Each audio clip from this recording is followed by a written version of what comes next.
In my last video, I talked about an event-driven solution design where incoming data was accepted through an API endpoint in Azure API Management. The data was uploaded to Azure Blob Storage, and then Event Grid picked up the change and passed it along to an Azure function for processing. After that video, one of my subscribers reached out and asked a great question. How exactly do you connect API Management to a storage account directly without using Azure function in between? That's what we are diving into today. If you haven't seen the previous video yet, I really recommend watching it first. It'll give you the full context of the design we are building on. You'll find a link right here on the screen. Now, for those of you who did watch it, you already know we said goodbye to the function 1 middleman, and our architecture became faster, cleaner, and simpler to maintain. Today we are putting that into practice. We'll go step by step through how to configure API management so that when it receives data, whether it's a large JSON payload, XML, or even a massive binary file, it can upload that data directly into Azure Blob Storage. No functions, no SAS tokens, no secret keys or connection strings sneaking into your policies. We'll do this the right, secure, and modern Azure way using a managed identity. In my demo, I'll use a user-assigned managed identity. But you can just as easily go with a system-assigned one if that fits your setup better. By the end of this video, your API management service will be acting as a fully secure, policy-based data integration endpoint. No extra compute, no custom code, and no middleman. Just clean configuration and Azure doing what it does best. Alright, let's get practical. Before we jump into the Azure portal, let's take a quick look at what's actually happening behind the scenes. In this setup, we are configuring Azure API Management so that it can upload data directly into Azure Blob Storage, securely, efficiently, and without writing a single line of function code. And to make it secure, we are using a user-assigned managed identity without keys or SAS tokens, no connection strings lying around like forgotten passwords. First, a client, maybe a front-end web app, a backend system, or one of your integration partners sends an HTTP request with data to an API operation in API Management. Next, the inbound policy in API Management takes data and streams it straight to Blob Storage using the Blob REST API. No middleman function is used in this case. When API Management talks to Blob Storage, it authenticates using its user-assigned managed identity. That means Azure generates a token behind the scenes. You never touch credentials. That's real cloud-native security. And finally, the blob lands safely in your storage container. That's where today's journey ends, because the next step from Blob Storage to Event Grid and Azure Function are something we already covered in the previous video. If you haven't seen that video yet, check it out. You'll find the link down in the comments to the video. So that's a flow. Short, elegant, and beautifully secure. Now, let's roll up our sleeves and make it real. Step 1, let's prepare our resources. We'll need one API management instance, mine's already created, one storage account, has been created for the previous video, and one user-assigned managed identity. I showed in a previous video how to create them, and since they are ready, I'm taking the next step, assigning user-assigned managed identity to API management service. Open your API management instance, go to Identity, select user-assigned, and add your user-assigned managed identity here. That's how we give API management a unique identity that we control, separate from its built-in system identity. This makes it easier to use the same identity across multiple services if needed. By the way, if you're gonna use system-assigned managed identity, it must be enabled here in the first tab, system-assigned. Just switch the status on and click the Save button. Your service will get the system-assigned identity. Its ID will appear in the Object ID text field. In the next step, we'll grant access to Blob Storage. Now open your storage account, access control, add role assignment. Choose the storage blob data contributor role and assign it to your user-assigned managed identity.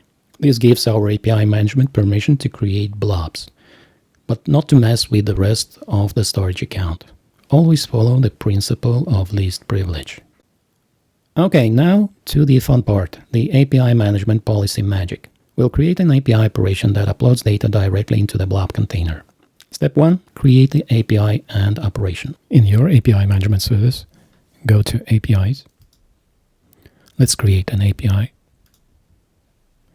Since there is no template which will work with the blob storage, I will choose the empty one. Here we have to define properties for the new API. Let's call it customers and create it. We've got the API created in the API management service. In the next step, we have to create the version or revision. So let's choose the version 1. We can choose the version and schema. And the options are path, header, or query string. Let's leave it path. And the full name will be customers v1. I will not use the products for now, so we create the API. In the next step, I'll create an operation. I'm going to receive reports, so let's call it report. The operation will use method post because it will accept data from the client. And the URL will be /report. For this demo, we don't have to specify anything more, so I will save the operation. And in the inbound processing, we can find the template for the policy. And the definition of this policy I will show you in the next step. Here's the full policy. Let's go through the entire policy step by step. Then I'll paste it in the API operation policy window in the portal. First, we generate a blob name using the request ID.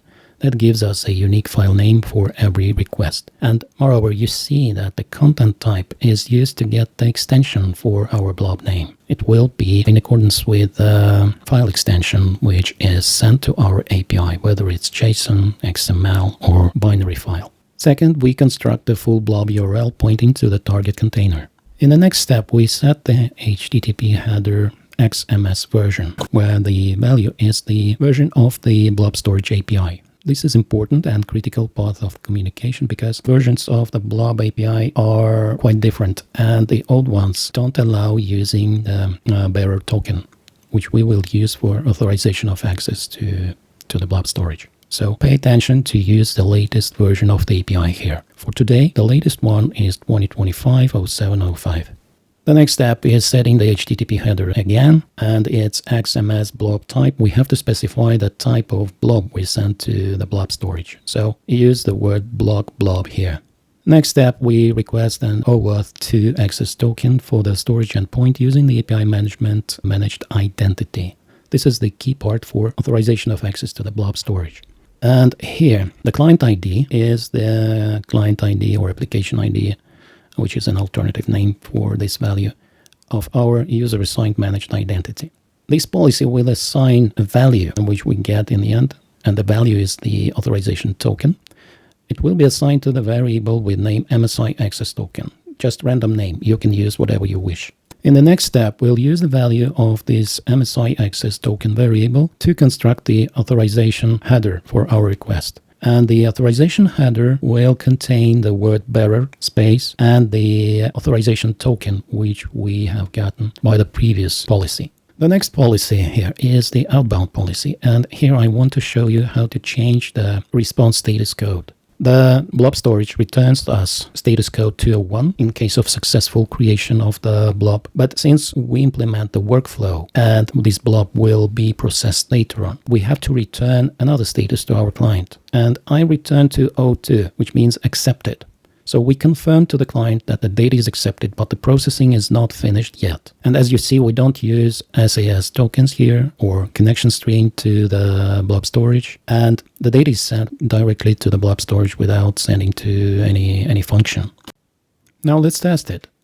Open the developer portal or use Postman or any other type of REST API client. Send a post request to the URL we have just created for our API management operation with some JSON content.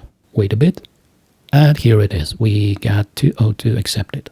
Now let's check the blob storage container, and there it is. The blob is created, named after the request ID, safely stored, and fully authorized through managed identity. We've got it with just a pure configuration of API policy. Alright, before we wrap up, let's go through a few quick gotchas that you might hit. You may receive status code 403, which means forbidden. In this case, double check that your API management user-assigned managed identity has the storage blob data contributor role on your container or storage account. Also, make sure you're using the correct client ID in the policy. You may receive a timeout error. Large payloads may take longer to stream, so you can safely increase the timeout attribute of your request to the blob storage. Content type issues. Ensure the client sets the proper content type header like application JSON or application octet stream, or exactly set it in your policy. Once those are sorted, it's a rock-solid setup. And that's it. We've now built a fully managed, secure, serverless data integration flow directly from API Management to Blob Storage, powered by Managed Identity. This is the kind of pattern you can confidently use in enterprise environments. It scales automatically, it's easy to monitor, and it eliminates unnecessary compute. If you liked this walkthrough, give it a thumbs up and subscribe. It really helps the channel grow. Keep building smarter, not harder. See you soon. Thanks for watching, and goodbye.